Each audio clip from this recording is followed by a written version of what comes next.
Craftsman Days are here at Lowe's with big savings on the tools you need.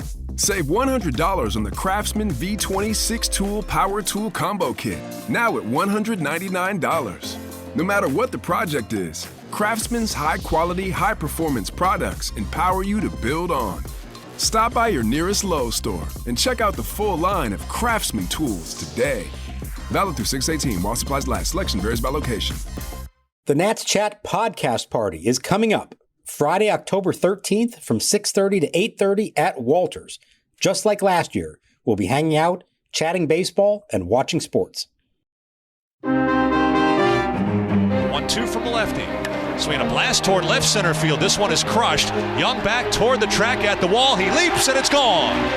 Into the Orioles bullpen over the 376 mark in left center. 2-0 Orioles on number 20 this season for Adley Rutschman.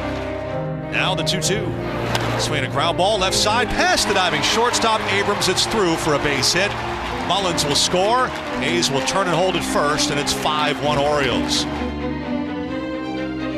And welcome to Nats Chat for Thursday, September 28th, 2023, along with BassettSports.com Nationals insider Mark Zuckerman, who was at Oriole Park at Camden Yards. I'm Al Galdi, host of the Al Galdi podcast. Well, at least the Nats did finally score a run against the O's this regular season. The Nats against the O's had been 0-3 with 3 shutout losses, make that 0-4 with a run scored. A 5-1 loss at the American League leading O's on Wednesday evening to complete a 2-game sweep. But the Tampa Bay Rays did win at the Boston Red Sox 5-0 on Wednesday evening, preventing the O's from clinching the American League East with the Nats at Camden Yards. That would not have been ideal from a Nationals perspective. But the Nats have not been spared a 90-loss season. They now, for this regular season, are 69-90, 8-21 over the team's last 29 games. This episode of the Nats Chat podcast is brought to us by High Bias, the distorted history of the cassette tape, out this Tuesday, October 3rd, right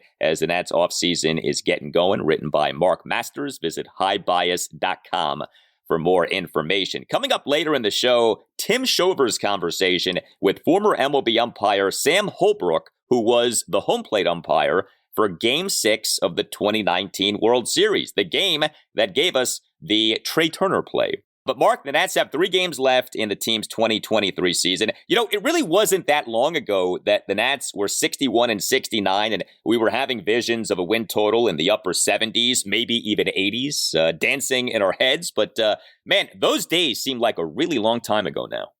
Yeah, and I think back, and I know we did kind of speculate that things might get a little tougher in September. They were going to be facing some tougher opponents, that maybe those close games they were winning would flip in the opposite direction. And boy, it has completely gone in that direction, to the point where, I mean, I was convinced that 70 wins was a lock several weeks ago, that there was no doubt they were going to get to 70 and had a shot at 75, like a real shot at 75. And boy, all of a sudden, they have to win 1 of 3 this weekend in Atlanta to get to 70. And that's no guarantee, even though the Braves don't have a whole lot left to play for. It's still a tough challenge. And especially when this offense is just doing nothing at the plate right now. That was so evident in these 2 games against the Orioles, all season against the Orioles, and really down the stretch this season. They are having to work extremely hard for every run they get. And that's not a great position to be in. So Mike Rizzo has had sort of a catchphrase, a mantra that he has been espousing in recent weeks, essentially saying this is not a successful season, but this has been an encouraging season. I think that's actually a good, healthy way of looking at this season. But I mentioned the record over the last 29 games, 8-21. I mean, we'll see what happens this weekend at the Major League leading Atlanta Braves. But, you know, I don't think anyone is expecting excellence from the Nats in this series. So if this ends up being a really rough final 32 games of the season, you're talking about a fifth of the season.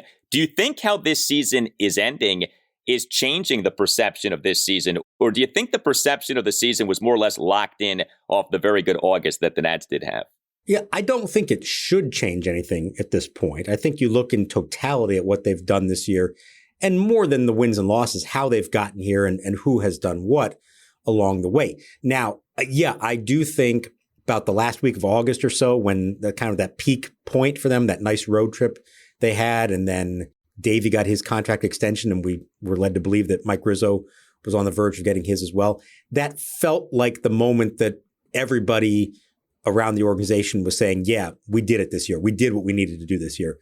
Now, they've taken a big, steep decline since then, but I don't think that the last month changes the overall perspective. I do also think they have to be careful not to look at August and say, well, that's who we really are, that's a sign of how far we've come. Like, no, they've made progress, to be sure. There have been a lot of positive developments this year, but they've still got a long ways to go.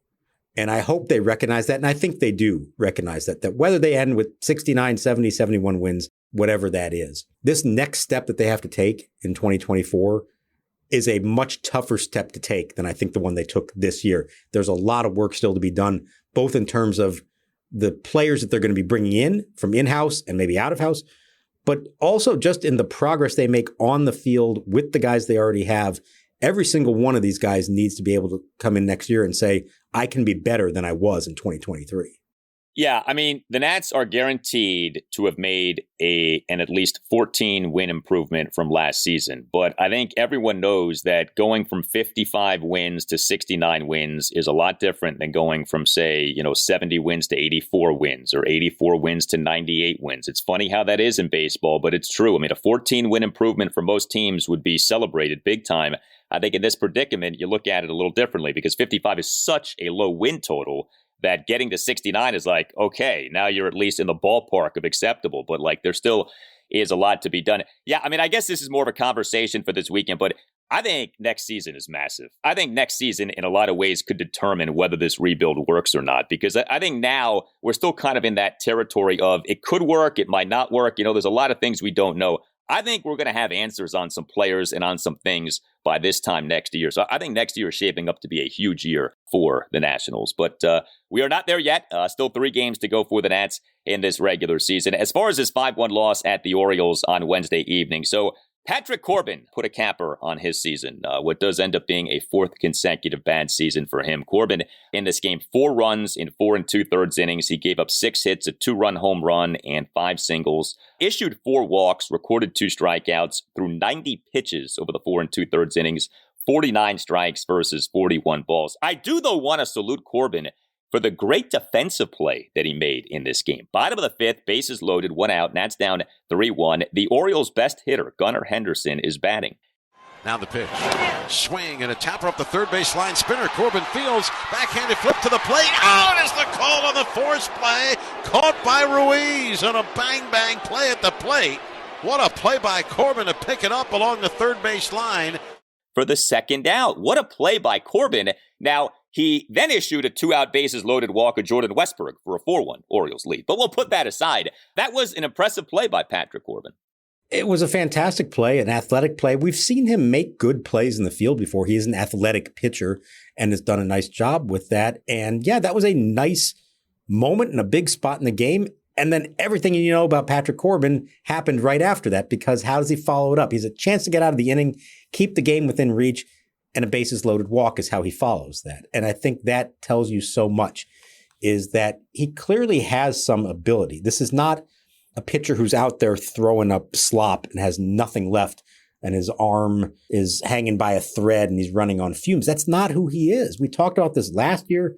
This year, he still has good stuff. He still has good starts along the way. He has good moments within starts, but he just has not been able to put it all together with any consistency, whether that's within a start, within an inning, or from start to start. And I think that's the maddening part of it. I don't think anybody realistically says this needs to be the 2019 version of Patrick Corbin anymore. That's long since sailed, that possibility. But you wanted to believe that there was a level of competence that he could get back to, that he just has not found. Now, the scary thing is he finishes this year with a 5.20 ERA, not good. 10-15 record, not good. 1.4 whip, not good. But those are all significant improvements from a year ago, which shows you just how far he had fallen. So yeah, he was better this year, but he's still not at that mark where you say, okay, he's a good, competent big league pitcher and he's not what he used to be, but at least, he's giving you this or that. The only thing he's giving you right now is starts. He's making every start every 5th day. And yes, there is value in that. But boy, it would be nice if he could have just taken that little step further, that you said, okay, this guy is not a great pitcher, but he's competent. He's giving us a chance. He's at least holding up his end of the bargain. You know, we've become like numb to the Corbin saga. And I think if you're a Nats fan, you're like desensitized to what has happened here. But like, if you're unfamiliar with this and you look at it, I mean, it really is something, man. He was so good for this team in 2019. And now you're looking at 4 consecutive seasons, each in which he has had an ERA over 4.5, 3 consecutive seasons, each in which he has had an ERA over 5. I mean, that is quite the decline. It is not injury related. I don't even know that you say it's age related. I mean, he's not that old. This is his age 33 season. I mean, plenty of guys have been effective as starting pitchers, you know, in their early to mid 30s. And, you know, there are so many guys in baseball, starting pitchers, who have bad seasons, but then come back and have better seasons. I mean, I remember we had the weird thing with Tanner Roark, where he would be good in even-numbered seasons and bad in odd-numbered seasons. But he would bounce back from the bad season with a good season. Like, Roark's 2014 and 2016 seasons were really good for this team. His 2015 season was not good, but he bounced back. He got better. In theory, that opportunity has always been there for Corbin, for him to bounce back, for him to have another good season, for the following season after a bad season to be appreciably better. And that just has not happened. I mean, it really is remarkable. And again, I think we're so used to this now that we can kind of lose sight of how almost absurd this entire situation is and how unpredictable this was. Nobody saw this coming after 2019. When it's all said and done, this is going to go down as one of the stranger careers in baseball history, I think, you know, from somebody who it took him a few years to get going, to really find himself as a big league pitcher. And then he found it both in Arizona and then his first year in DC, and was phenomenal and was one of the best left-handers in the game for a couple years. And then from that to just fall off the cliff, the sustained fall off from the cliff that he's been ever since. I just don't know there are that many pitchers. I think Barry Zito is one of the few I can think of that has something like a trajectory of that. And the common thread there is the long-term contract. And I think that's key here. Nobody else who had the last few seasons that Patrick Corbin had would continue to get the opportunities that Patrick Corbin is getting. But the contract has sort of forced the issue where they have no choice but to keep putting him out there. And we're going to talk about this next spring and into the season. It's going to be his last year on the contract. He's still going to be here. He's still going to be in the rotation by all accounts. If we're still having this conversation come June or July, maybe there's finally a point that we can legitimately say, is he on his last legs? Are they ready to move on? But he is still in the same boat. The organization is still in the same boat. And they're going to talk all offseason about, well, we still think there's more there. We think he can turn this back around and be valuable to us. And you just hope that when it's all said and done, he does something that still contributes to this team as they start to get ready to win again. The other thing that's remarkable to me about the Patrick Corbin tale with the Nats is how durable he has been. Like, he might be their most durable starting pitcher since Livan Hernandez. Like, name me a more durable starter for the Nats since Livan. Like, I mean, Gio Gonzalez was pretty durable. You know, there have been some other guys, but like Corbin's durability really has been remarkable in this day and age of so many starting pitchers, especially guys as they do get into their 30s, falling off in terms of being able to stay healthy. This guy does post. I mean, he's going to end up leading the Nats in innings pitched by miles this season at 180, which, you know, in the grand scheme of things isn't a lot, but by today's standards is actually, you know, a pretty substantial total. So like, there's that too. He deserves almost like a pat on the back for that durability, because there have not been many Nat starters, certainly in recent years, who have demonstrated that. He has, but that has gone along with, you know, these ERAs in the 4s and 5s and 6s. And so, you know, it's hard to appreciate the durability because you're not getting good production with that durability. Yeah, look, he has made at least 31 starts in every full big league season. 2020 doesn't count, for 6 straight years now, topping 150 innings in all of those. And even in the pandemic year, he made 11 starts. I mean, he made every start that year. He had nothing. And it's why he's still within the clubhouse, commands a lot of respect, because he does post up every 5 days. He takes the ball. He generally gives them a decent number of innings. That the best thing that he did for them this year, probably the biggest improvement for him, honestly, this year, was avoiding the blow-up starts. And, you know, a year ago, 31 starts, only 152 innings. This year, 32 starts and 180 innings pitched. That's a big deal, and I think that matters to a lot of people in there, that there is value in that. And is it worth $35 million a year? No, of course not. But I think within the clubhouse, they don't look at the contract. They look at the way he conducts himself, takes the ball every fifth day, doesn't complain about anything. There certainly have been opportunities along the way where he could have begged out of a start here or there when things weren't going well, has never done that.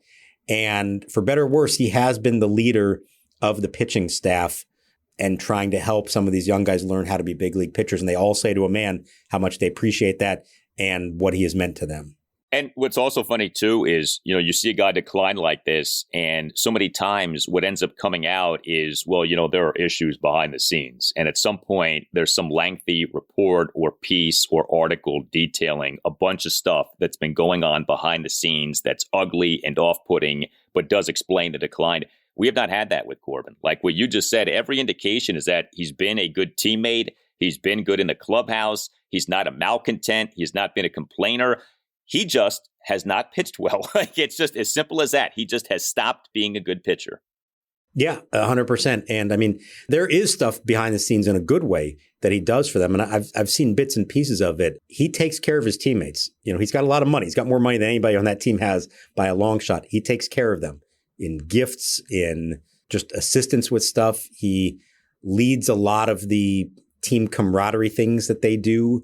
He's kind of an instigator of that. Like, sounds silly, but like he runs the fantasy football league that they do, and they look up to him. And whatever you want to say about him and his performance, he has been a model teammate through it all, has earned the respect of a lot of people, and he'll always have that 2019 season, and that does go a long way in terms of street cred within a major league clubhouse. Did you listen to cassette tapes? Did you make mixtapes for friends? Then you'll love Mark Masters' new book, High Bias, The Distorted History of the Cassette Tape, out October 3rd. It's a fun and engaging look at the heyday of the cassette tape, how it was invented, how it changed music history, and why it's still not dead. Dust off your old Walkman and dig into High Bias. Available for pre-order at Amazon, Barnes & Noble, and wherever else books are sold. Go to highbias.com for more info.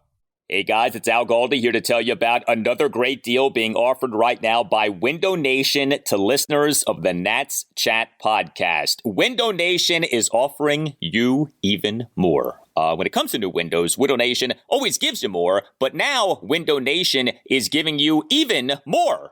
The more windows that you buy, the more that you save, up to 50% off, plus a lot more. Pay nothing for 2 full years. Another amazing deal on the great windows that Window Nation can provide to listeners of the Nats Chat podcast. Save up to 50% with the purchase of a house of windows. Even given what has been happening with interest and mortgage rates, Window Nation still is keeping 0% interest for 2 years. Call 866-90NATION or visit windownation.com. That's 866-90NATION or windownation.com, and tell Window Nation that you want the great deal that you heard about from Al Galdi on the Nats Chat podcast. Again, the more windows that you buy, the more that you save, up to 50% off, plus you pay nothing for 2 full years. That's 866-90NATION or windownation.com. And make sure that you tell Window Nation that Al Galdi from the Nats Chat podcast sent you.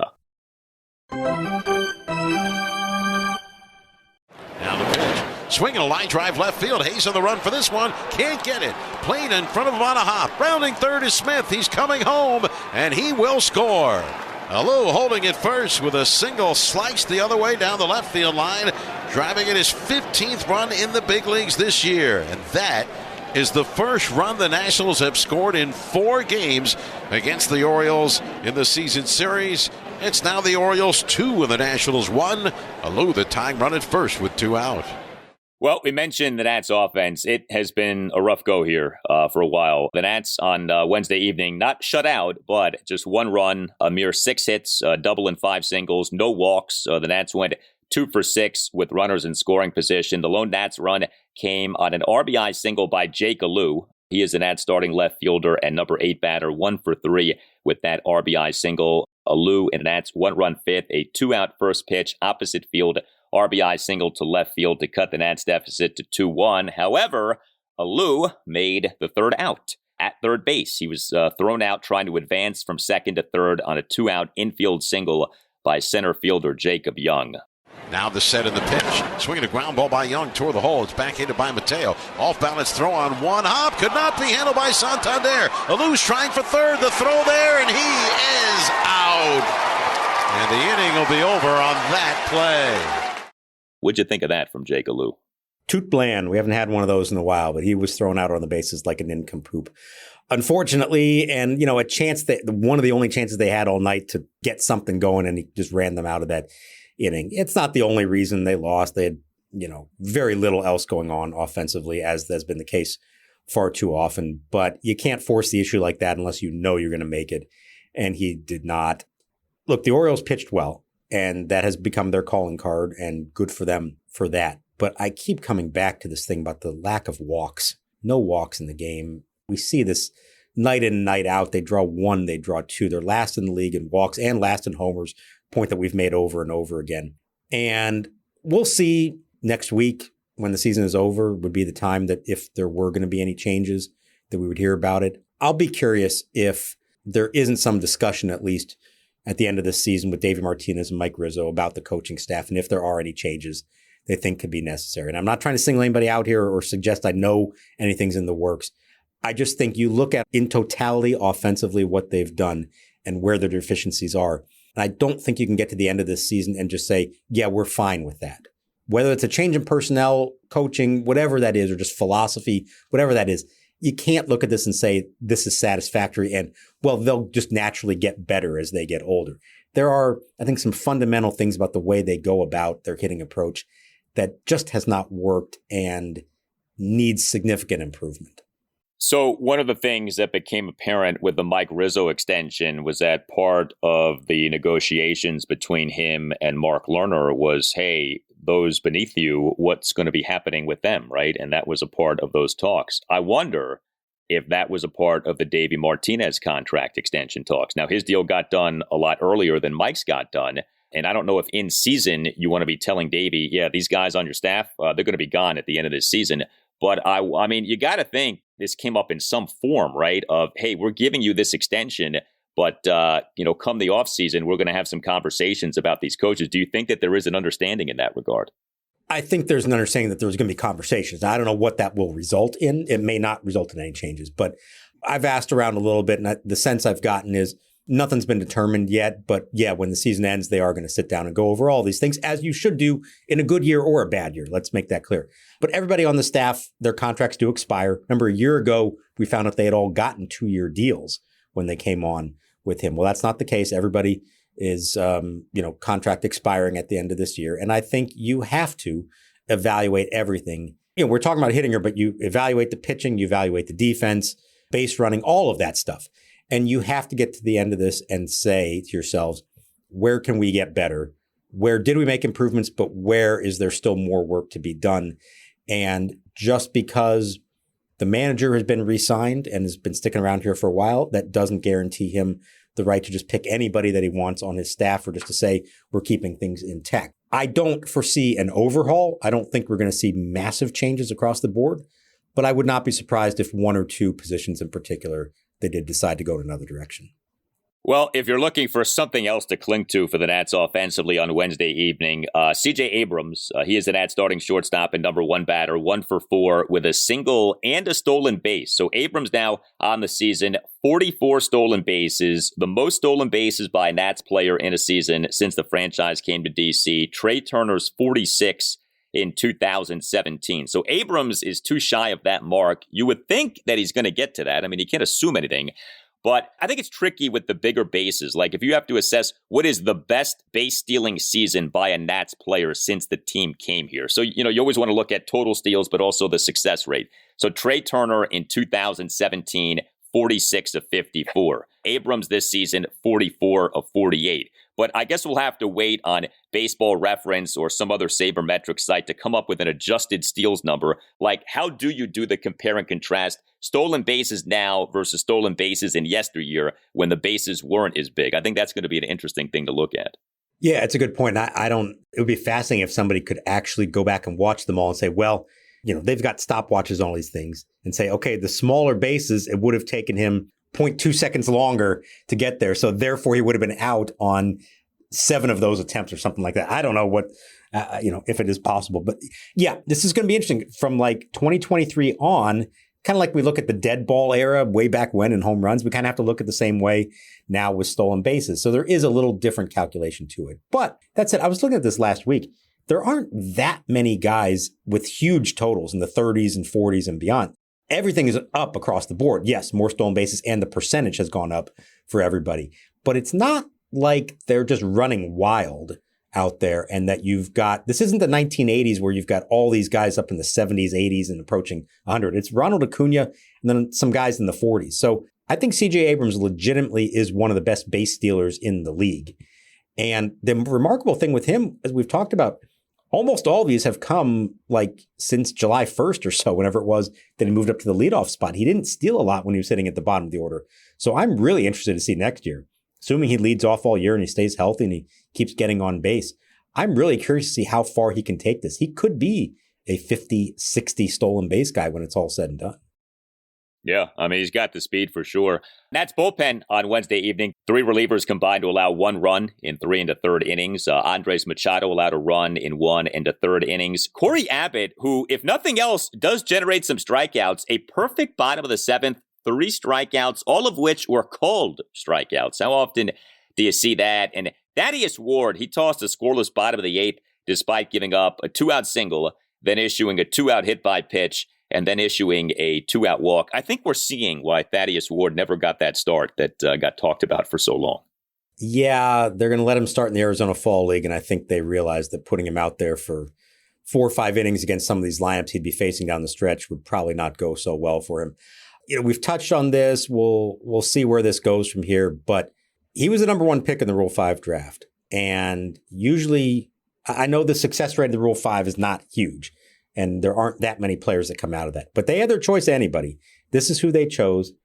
They hung on to him all year. He spent some time on the IL, but that counts. And they're going to get to the end of this year, and he's still going to be part of their organization. And they will now have the ability to send him down to the minor leagues next year and let him continue to develop. I'm not sure what ultimately they view him as. I think they hope he can be a depth starter for them in the future. There have been a couple of moments this year, but I got to be honest, there have not been many that made you look and say, oh, okay, I see something there. I see what they're thinking this guy could end up becoming. It hasn't been a huge success story. Not that there was a whole lot of reason to believe it was going to be a big success story. But again, you got the number 1 pick. You had your choice of who it could be. This is who they chose. And it's kind of been pretty middling along the way. And especially in an older guy like he is, it's not a 21 or 22-year-old. I don't know what the future holds for him. We'll see. He's going to get a chance to fully develop next year. But knowing what they have coming and what their standards are going to be for a big league starter, I don't know that I see him becoming a regular big league starter for them in the future. What's interesting with the Rule 5 picks that do hit, especially pitchers, it usually takes a few years. And like an example is this guy, Nestor Cortez. He was a Rule 5 pick, but it took him a while to get going, and he's bounced around. And so, it's like the team that got him in the Rule 5 draft may not be the team that ends up bearing the fruits of the guy. Like, it may take him another stop or two to finally get going. The last pitcher for the Orioles on Wednesday evening, Tyler Wells, a Rule 5 guy, and he, for the most part, has been good this season, although they had to send him down to the minors for a little bit. So, yeah, there aren't a ton of success stories, and it's usually like something where you got to have patience, and you got to develop the guy, and you got to decide, like, is this guy worthy of developing, or are we kind of, wasting our time continuing to go down this path? So we'll see with Thaddeus Ward. Well, we did have some Nats news during the day on Wednesday. The Nats on Wednesday afternoon announced having agreed with their super utility man, Ildemaro Vargas, on a contract for the 2024 season. Now, Vargas was still arbitration eligible, so it's not like this is an extension or something that avoids free agency. But I guess peace of mind, just didn't want to have to worry about this come the offseason, so the Nats will have him for at least another year here. They did it with him last year early, but it was the offseason that they did it and signed him and avoided arbitration. He made $975,000 then. He's not eligible for free agency for a couple more years. So there was no urgency, no need to do this right now, but he was willing and able. And as he described it to us, this is a guy who bounced around quite a bit with several organizations before he settled in here. They love him here. They still view him as somebody who can help a team that gets better here in the next few years as a utility infielder, as a good clubhouse guy, mentor to the young infielders. And so if he's willing to concede now that he'll settle on a number, and Don't know exactly what it is, but I'm guessing it's maybe slightly more than $1 million for him. It's rare to see this before the end of a season, but both sides are willing partners and they got a deal done. And so cross one item off the offseason to-do list. They've already signed Ildemaro Vargas for 2024. Yeah, I mean, he's versatile. They clearly like him. Davey has continued to play him a lot over these final 2 months of the season. Maybe now we know why, the fact that they were working on a contract and, he's coming back for next season. But I don't know. I view him like I view a lot of Nats players, like nice player, but overslotted. Like Vargas is not an everyday player. And yet for the last 2 months, he essentially has been an everyday player for this team. And we've seen him get exposed. And it's not even necessarily his fault, but it's just like on a truly good team, this guy's not playing every day the way he has played every day for this team, more or less, since the beginning of August. And, it's just, we'll know things are better when a guy like Ildemaro Vargas is what he should be, which is a key guy off the bench. Super utility man. That is code for not a starter. He's a guy who comes off the bench and can play various positions. Yeah, 100%. And the hope would be by this time next year that maybe you've got Brady House at third base. Maybe you've got, Trey Lipscomb at second base. That's kind of a big question mark. Maybe they go outside, find somebody else. Maybe Luis Garcia puts it together. I don't know.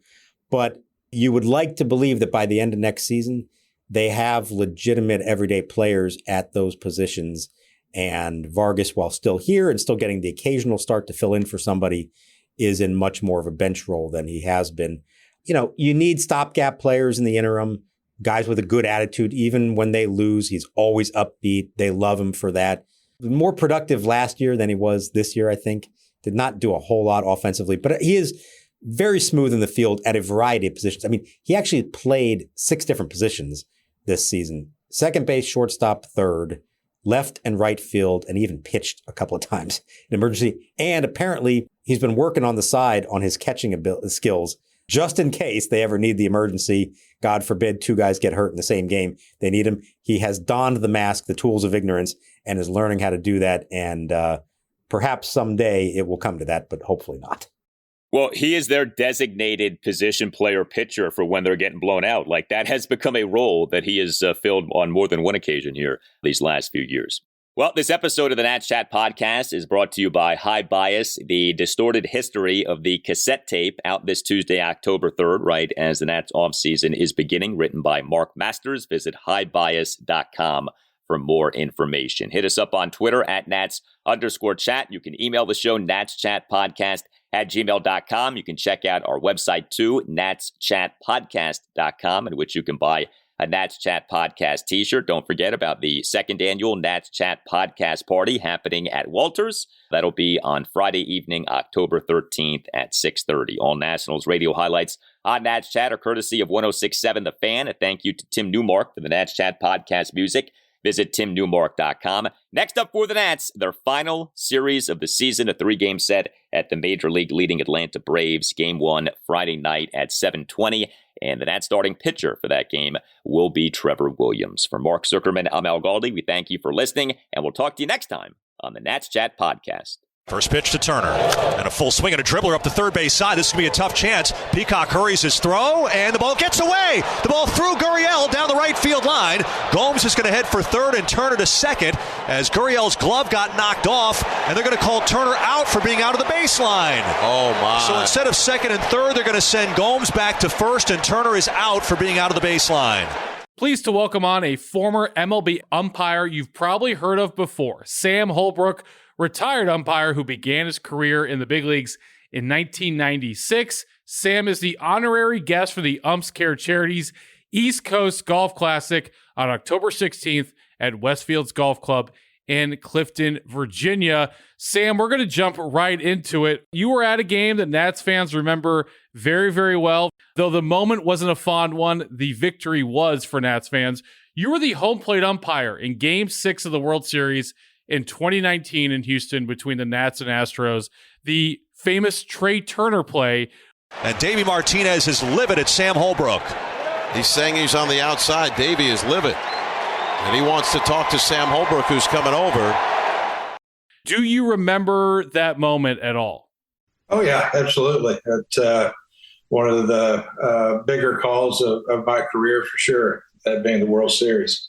Do you remember your thought process at all? Why did you make the ruling that you did? If you know that rule of baseball, the 3-foot running lane rule, it says that the batter runner has to be within that lane in order to be basically protected from having interference called on him.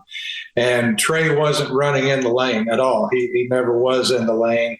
And therefore, if you're outside the lane, then you could possibly cause interference if you hinder a play at first base. So since he was outside that lane and basically collided with the first baseman as the ball was being fielded there to first base, it actually, for an umpire, was a pretty easy call to make. I know a lot of people don't understand it, don't want to understand it, or don't want to agree with it. But, for an umpire, that was pretty cut and dried in my eyes. So you're saying that when you woke up the next day or when the World Series was over and had a little bit of time, and in the wintertime, you stand by your call? You're confident in the call? Absolutely. I mean, neither one of his feet were in the lane. You're supposed to have both feet in the lane.